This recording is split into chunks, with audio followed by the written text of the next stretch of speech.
আজকের রেসিপি হচ্ছে ফুলকপি দিয়ে পনিরের রান্না, মিনি মিক্স ভেজ। পনিরটা সাইজ করে কেটে নিয়েছি প্রথমেই দোকান থেকে নিয়ে এসে, আর ফুলকপিও কেটে নিয়েছি। আলু এখন কাটতে বাকি আছে, একে একে ফ্রাই করা শুরু করব। প্রথমেই পনিরটা ভাজবো, তারপর আস্তে আস্তে সব ভাজবো। প্রথমে পরিমাণ মতো রিফাইন্ড তেল দিয়ে দিলাম। রিফাইন্ড তেলেই ভাজতে হবে সব কিছু।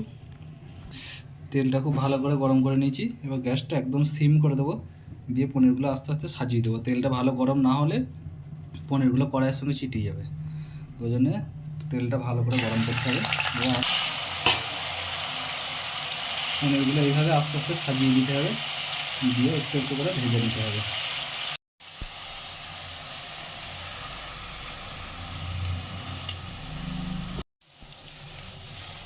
যখনই এটা ধরে যাবে, পনিরটা মনে হবে একটু একটু ধরে যাচ্ছে, তখন একবার করে এইভাবে নাড়িয়ে দিতে হবে। খুন্তি করে নাড়তে গেলে পনিরগুলো সব ভেঙে যাবে।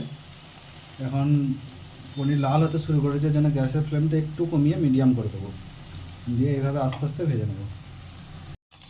ভাজা হয়ে গেছে, এর থেকে বেশি ভাজলে পুড়ে যাবে। এবার এটাকে ধীরে ধীরে তুলে নেব। খুব সাবধানতার সাথে তুলতে হবে, নাহলে ভেঙে যাবে। এবার ফুলকপিটা ভেজে নেব। এই গরম তেলের মধ্যে ফুলকপিটা দিয়ে দিচ্ছি।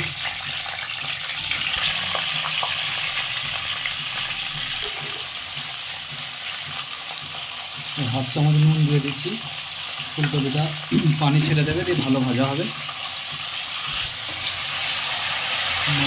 নুনটাকে মিক্স করে দিলাম ভালো করে।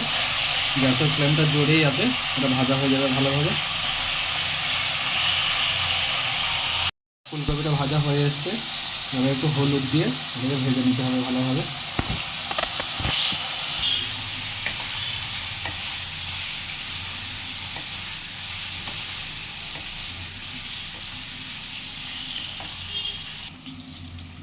ভাজা হয়ে গেছে, এবার ফুলকপিটা তুলে নেবো।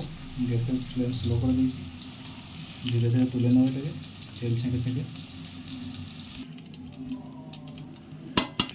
এবারে এই তেলের মধ্যে আলুগুলোকে ভাজবো।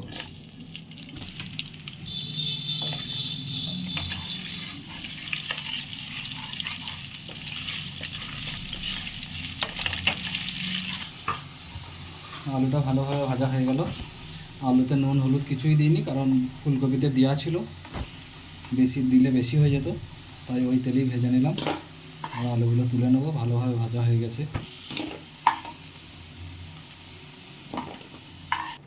এবার এই তেলেই রান্না করে নেব। পর্যাপ্ত তেল আছে আমার, যদি আপনাদের কারো তেল কম মনে হয় এক্সট্রা তেল দিতে পারেন। এই গরম তেলের ওপরে কাঁচা লঙ্কাটা দিয়ে দিলাম। কাঁচা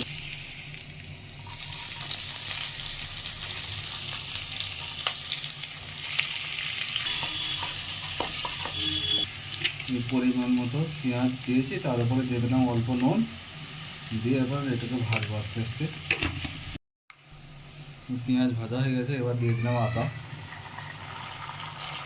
আদা দিয়ে তার উপরে টমেটো কুচিয়ে দিয়ে দিলাম। একসাথে সবই ভেজে নেব। এগুলো একটু মিক্স করে দিয়ে বাকি মশলাগুলো দিয়ে দিতে হবে। দিয়ে দিচ্ছি হলুদ পরিমাণ মতো, জিরে, ধনে আর দিয়ে দেবো অল্প গরম মশলা। আর কোনো মশলা লাগবে না। দিয়ে এটাকে মিক্স করে দিয়ে গ্যাসের ফ্লেম লো করে দিয়ে ধীরে ধীরে এটাকে এখন কষতে হবে।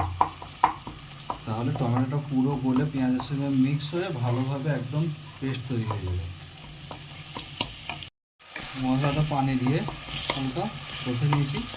এবার এর উপরে আলুটা দিয়ে আলুটাকে কষতে হবে। কপি এখন দেওয়া যাবে না, তাহলে কপিগুলো সব ভেঙে যাবে। আলুটাকে দিয়ে দিচ্ছি, ভেজে রাখা আলু।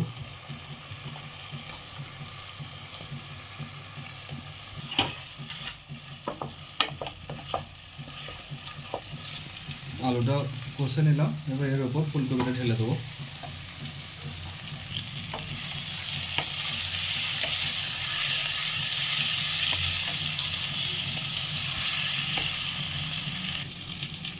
এরপর এর মধ্যে পানি দিয়ে দিতে হবে, নাহলে ফুলকপিগুলো সব ভেঙে যাবে। খুব বেশি পানি দেবো না, কারণ ঝোল থাকবে না পনিরের তরকারিতে। মিক্স ভেজের মতো হবে এটা, শুকনো শুকনো। এরপর এর উপরে পনিরটাকেও ছড়িয়ে দিলাম আস্তে আস্তে।